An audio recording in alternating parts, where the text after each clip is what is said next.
All right, this is the next episode of True Wrestling Fan Discussions. Continue our Monday Night Wars review series. This is going to be round 13, November 27th, 1995. Yes, Your host, Mike. I'm Frank. Man, let's get into it because now this is the night after World War III. The aftermath. We had the controversy that we 1992 Royal Rumble all over again Mhm. with Crybaby Hogan in his diaper. He had a legitimate argument here. I'm not going to say he didn't, but I mean, just suck it up, man. The, Doesn't work for him, brother. it to Doesn't work for him. me, and then the fans were booing when he was I know. confronting Savage at I this know. point, and even I was like, "Yo, Mhm. this is ridiculous." I Mhm. think because God forbid he's not the champion, nobody else is allowed to wear that belt. Like I said, this is 1992 Rumble all over again when Sid throws him out and he starts crying. So now the way I would have had they started off Nitro, which with they showed last night at World War III. You know how Hogan was back in the red and yellow. That's all they showed before they went to the next match. I would have opened it up with Savage coming out with the title. This whole discrepancy, except they waited until later on to do it. Right, right. But everybody wants to know Hogan's got this The footage footage, yeah. for the Macho Man, Oh my and God. so yeah, and I don't know about you, but as soon as Nitro's coming on the air, the hell with the match. All right, bring him the footage. Yeah. Let's see where we're going with this. Are we going to a Savage Hogan match? Yeah. Because Savage is not dropping. Oh, okay, you were right, brother. Here you go. No, that's not happening. So, opening match on Nitro, kicking off after World War III for the television title. Once again, Johnny B. Bad versus Diamond Dallas Page. And this time you got Kimberly is in Bad's corner. And here comes Diamond Dallas Page out with the roses, trying, you think he's trying to cart her to get her back. It's not happening because in those roses is a chain that she finds. Paige is looking for her to throw it to her. She throws it to Bad underneath Diamond Dallas Page. Referee doesn't see it. Bad used the chain Damn it. and knocks out Page. And once again, Johnny B. Bad Yep. is the victor in the Johnny be television bad. title saga of these two. If this is bad, they even had a semi feud a year prior to this that I believe was around Spring Stampede. So these guys are fighting Yep. more than is needed here at this point. But in any event, Johnny B. Bad gets the victory over him. So now we move over to Monday Night Raw. Richmond, Virginia. You got Vince and Jerry Lawler doing the commentary on this one. The card was set up pretty good. They announced that the main event was supposed to be The Undertaker versus Kama, trying to get the urn back. We'll Because find out later what happens he there. was never the same after they melted down that urn. He was never the same. No, he wasn't, and that just rolled over into '96, where he's got that god awful nagging mankind that he can't just get rid of for a couple of years. But the opening match on Monday Night Raw, not a title match, but it's Ahmed Johnson versus Rad Radford. Yeah. I wonder who's gonna win. Oh, I can bet the house and your house on it says Ahmed's going to do it. Oh, look, he did. Pearl River plunge and the There you go. pin. I said I keep And saying this with these well, jobber Red matches. Radford's not a jobber. I mean, He he's might not. as he might as He's a well be. Barry Horowitz or an Aldo Montoya at this point. I wouldn't put him up there with Aldo Montoya. Aldo Montoya was on pay-per-views and stuff, right? He was like, Sometimes. yeah.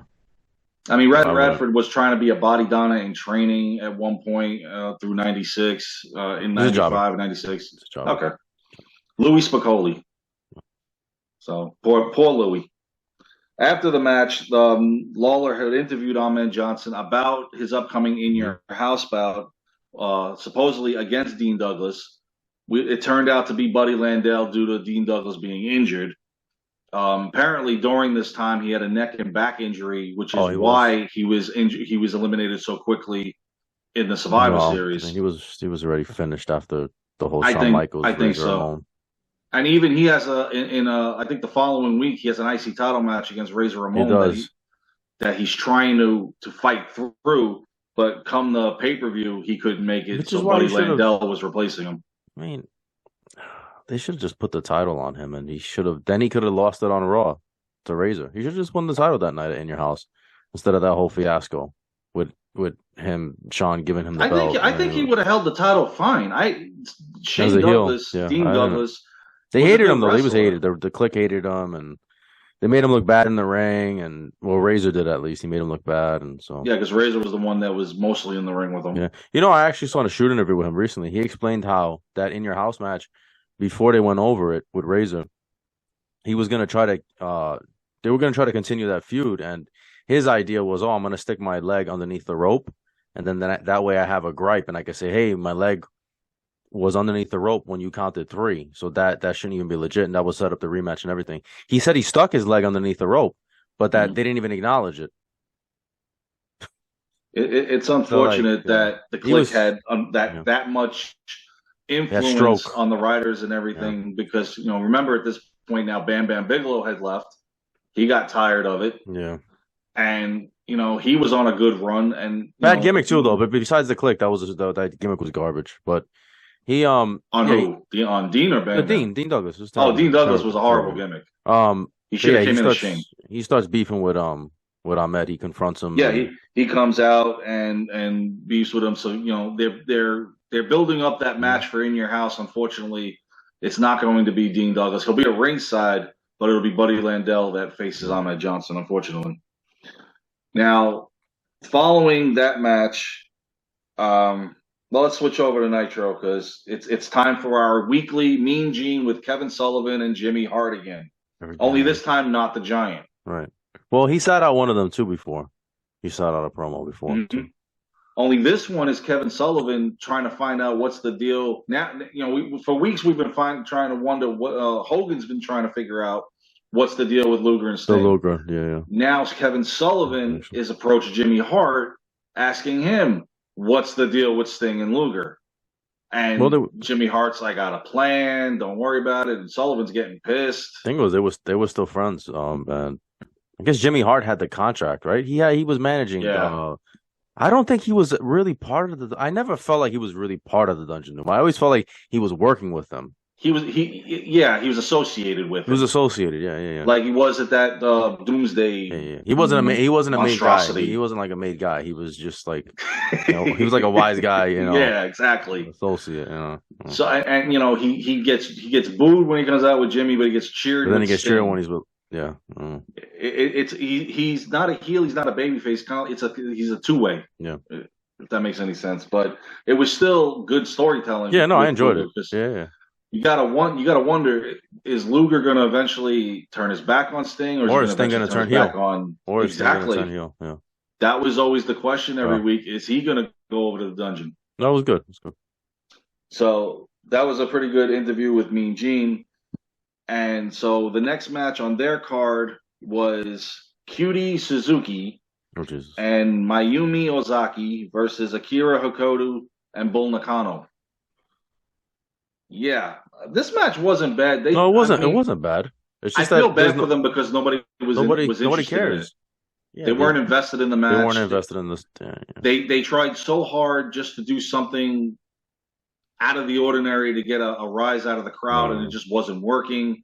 And Bischoff's trying to plug that the Japanese wrestlers are going to be coming over, and this is going to be a weekly thing. But unfortunately, they shit the bed with this match, and it didn't really pan out. Unfortunately, there was a lot of double teaming in this match. The referee really couldn't keep a hold of it. Hokuto with a fisherman suplex style brainbuster, whatever that was, on Suzuki, and she gets the pin. And Hokuto and Nakano get the victory. It was weird seeing Bull Nakano jump over to WCW, considering they really didn't have a women's division. No. But give it some time. Somebody else is going to come over with you. Right. Who never wins the title. Exactly. Fights for it at one point, but never wins it. So figure that one out. Now it's funny that Nitro's second match was the Japanese women.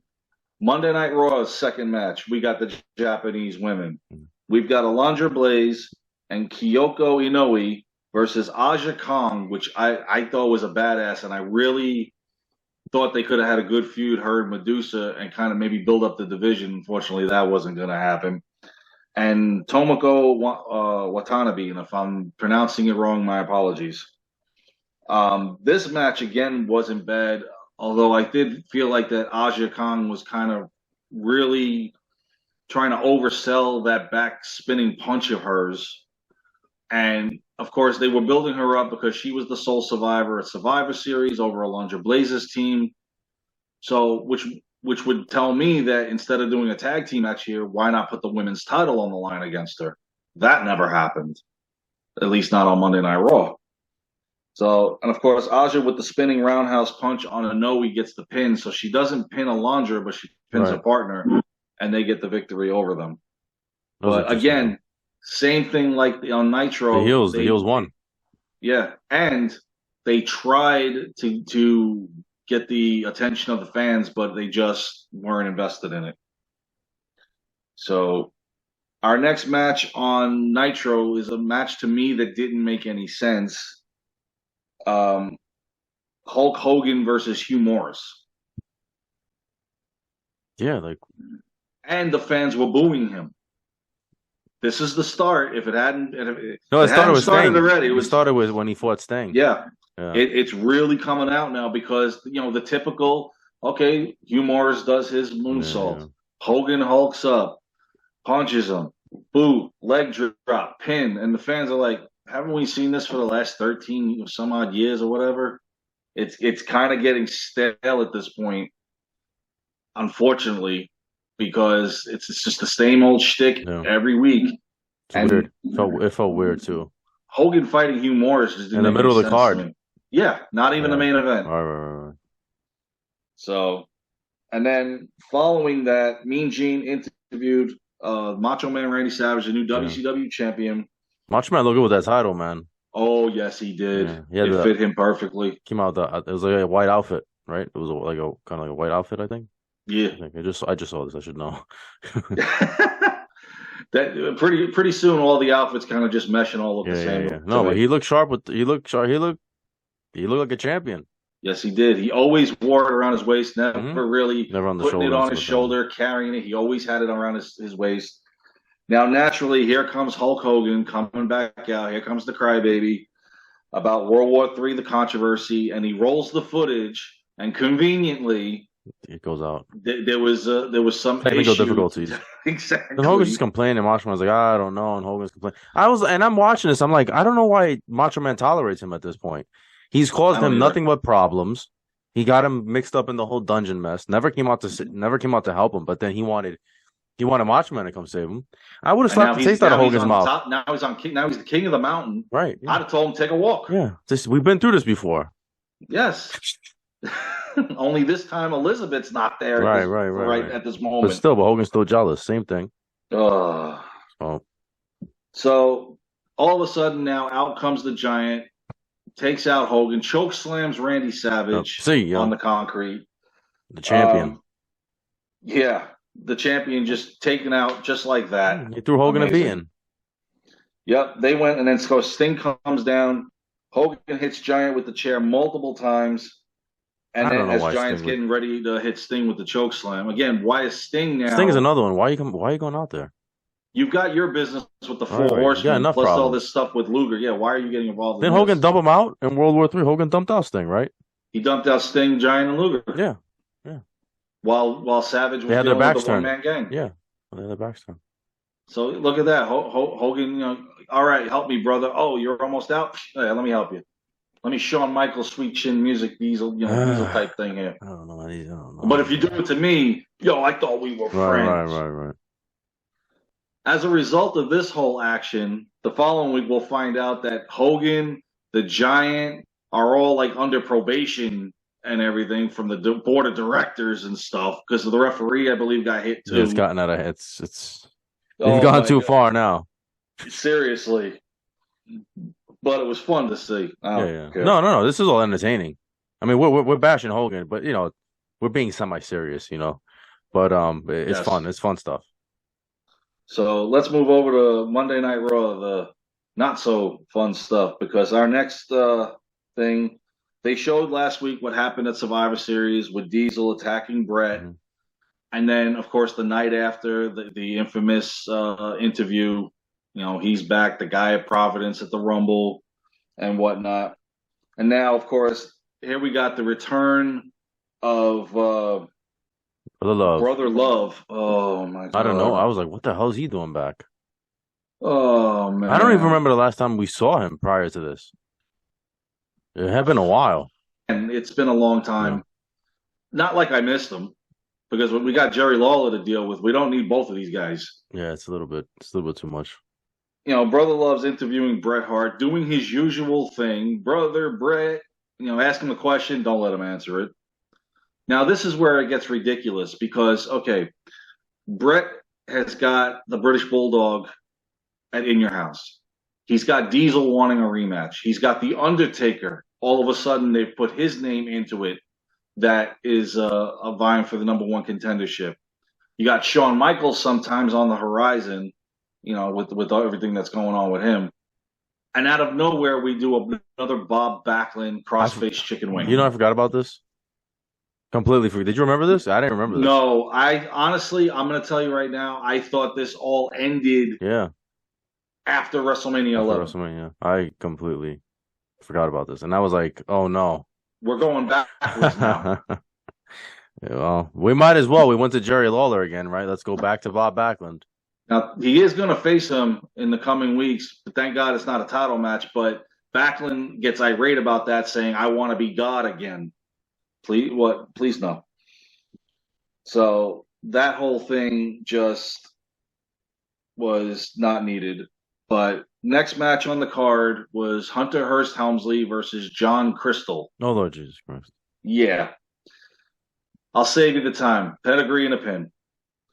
Shocking. After that, Jim Cornette had issued an open contract at In Your House to face Owen. We will find out the following week who's going to sign his name to that contract. And I do remember watching this back then, that when I found out who signed it, I'm like, yeah, Retribution, you're in trouble. So, in any event, we're now moving on to the main event of Monday Nitro. It is the controversial tag team of Lex Luger and Sting to face Arn Anderson and Brian Pillman of the Four Horsemen. Yep. Now, this match itself was pretty good. I was entertained by it. Sting, this is where it got a little chaotic. Sting had the Scorpion Deathlock on Arn Anderson.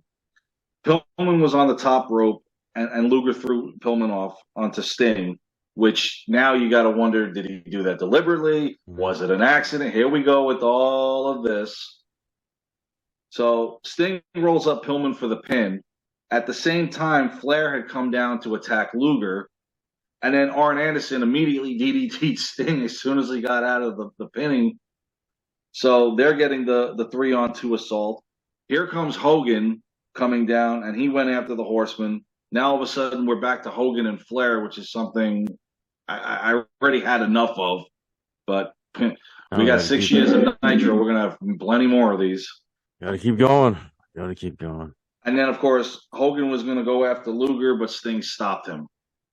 So it's like, no, brother. It's my friend. Eventually, he's just going to tell him, and I think it was the following, you keep him out of my business. And he goes, I will try to keep Luger out of your business. And if I'm Sting, I'm like, you know what? Why don't you go talk to him? Yeah, somebody kick rocks. Who the hell's Hogan? At this point. Go fight him. One-on-one. Let's go. Sting does not work for you. I'm sorry. No, and Sting is the franchise at WCW. Exactly. He's not talking to some like Hogan's the one being booed, not Sting. Right. Oh my God. I would have told him this isn't WWF, son. And well, in that case, you just have to say this isn't up north. Right. Yeah. We don't all bow down and work for you there. We're, the term "acknowledge me" didn't come out right now. But in any event, on to the main event of Monday Night Raw, where it was supposed to be The Undertaker versus Kama. In typical fashion, Ted DiBiase comes out with Kama. He's on the crutches. Supposedly, he can't wrestle. but they found a suitable replacement for him, and it's Sir Mo. Sir Mo, yeah. That's a suitable replacement. Okay. Um, Now, obviously, Kama was not injured because DiBiase and Kama both got involved in the match uh, during it while the ref was distracted. Taker with the choke slam and the pin. Now, it gets interesting after the match because then Mabel comes down. At one point, The Undertaker does get the gold chain, the urn that's been melted down. Unfortunately, when and all of a sudden Yokozuna comes down, and I'm like, oh wait, we're doing this again? Because again, this is not the first time tonight we're going in reverse into 1994 feuds. Because now we're back to Yokozuna and The Undertaker. And while Taker was distracted, Mabel took the gold chain, which now is in his possession, coming up and in your house in the casket match. Yeah, it gets real interesting what Brother Love does with Mabel the following week. But Taker had the urn, but now he lost it, and that was pretty much just how it ended. So, yeah, go ahead. Let's critique it. Well, Brett the champion just cut a promo, then got his ass whipped by Bob Backlund, which we didn't want to see. And once again, the champion did not wrestle on Monday Night Raw. Right. So yeah, this is Diesel all over again. Yes, Diesel's not there. Nope. Sean's not there, obviously. Don't get me started about the whole video thing they're doing next week on him. Oh, I can't wait for it. Tell me a lie. Oh my god. And you got 2 jobber matches. So needless to say, yeah. So needless to say, even with the Japanese women match. I'm sorry. I wouldn't go. I don't want to disrespect them like that. That's not a jobber match. Low quality. They would effort. Okay, low quality. For all intent, you are correct though. For all intent and purpose, it is because nobody cared, right? No, unfortunately. But at least we know the outcome. My point is that match we didn't know the outcome, and the heels won. So needless to say, I'm going with Nitro again because I like what's going on. I like the whole Hogan thing going on with Macho Man and the Sting Luger thing, and I'm into it. And the matches were good. I got to agree because like I said, now this is the build up to Starrcade, and we're gonna have a build up. They're gonna have a triple threat, a triangle match, number 1 contenders match to find out who's gonna face Savage. I believe Hogan's gonna face the Giant. There's a whole lot of good things going on here with the storytelling, keeping the crap part of the Dungeon of Doom off the air is the right thing to do at this point. Great main event with the storytelling. Lex Luger feuding with the Horseman, even though they don't know. Nobody knows where Luger's head is. That's what I like now. about this is that you don't know what's going on. You're like exactly. Yeah. And of course, Johnny B. Bad and DDP. Even though we've had an abundance of matches with them, they still don't disappoint. No, it's still.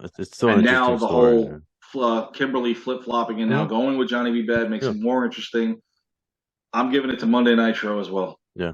So and it was Monday Nitro that won the rating that night, 2.5 to 2.3. So it's a unanimous decision then. So for you, it's 9-3 and 8-4 for me. 8-4. All right. Well, that's one more for the good guys. Don't worry, Monday Night Raw is going to go on a 30-week winning streak, probably come 1999. Well, yeah, we're a long and way. 2000. Yeah, I know we're a long ways off. That's a few years from now. For right now, they need to stop the jobber matches. We've said this repeatedly. They need to get their top guys out there wrestling instead of your mid doing to lower card matches. Yeah. Those guys. I mean, I want to see Diesel. I was glad to see the Undertaker, just not against Sir Mo. Just not happening for me. All right. Well, that's our review. Please like, comment, share, subscribe. We'll see you guys soon. Take care.